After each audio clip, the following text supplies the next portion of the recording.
करना चाहिए और मेरा यही कहना है कि 7 सिफारिशें Please speak. Your speech will go on record. सभापति महोदय Nothing is going on record. No, please, Doctor.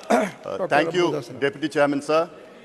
On behalf of my party, Patali Makkal Katchi PMK, I rise to support this bill. Sir, in India, till about 100 years ago, women weren't allowed to go out of the houses. Till about 75 years ago, women weren't allowed to vote. Till about 50 years ago, women weren't allowed to go to colleges. Till about 25 years ago, women weren't allowed to go to work. Today, it has all changed. Women are being empowered, but at a very, very slow pace and in very few numbers. Sir, down 25 years, I like to see a situation in India where women are so empowered that men will try to bring in a similar bill in Parliament for themselves in this August House. Sir, after the 73rd and the 74th constitutional amendment, brought in 1992 and 93, we had the first local body elections in 96. During that elections, many of the party cadres had made their wives, their daughters, and their mothers as panchayat presidents or samiti presidents or district zilla parishads, thinking that they could control them through proxy. But then I saw after 2 years, the women acted independently. By the end of their tenure, they did wonderfully well in their positions they held, and some of them got re-elected again and went on to become MLAs and MPs and ministers. So if you give women an opportunity, they definitely will excel in whatever they are doing. So I have two requests to the government.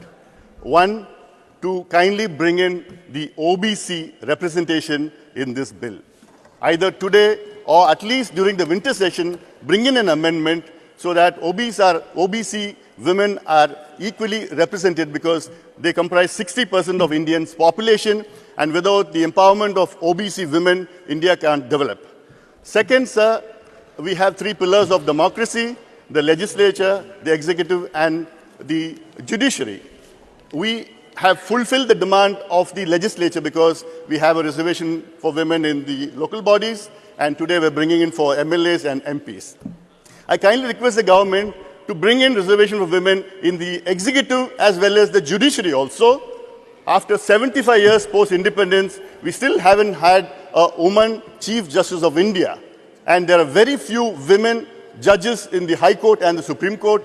We need more women officers in IAS, IPS, IPS, IFS, and defense sector. And definitely we need, so the government should bring in an act, an amendment, constitutional amendment, so that women are empowered in the executive as well as the judiciary.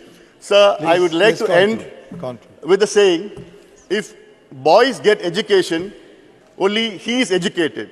But if girls get education, the entire family gets educated.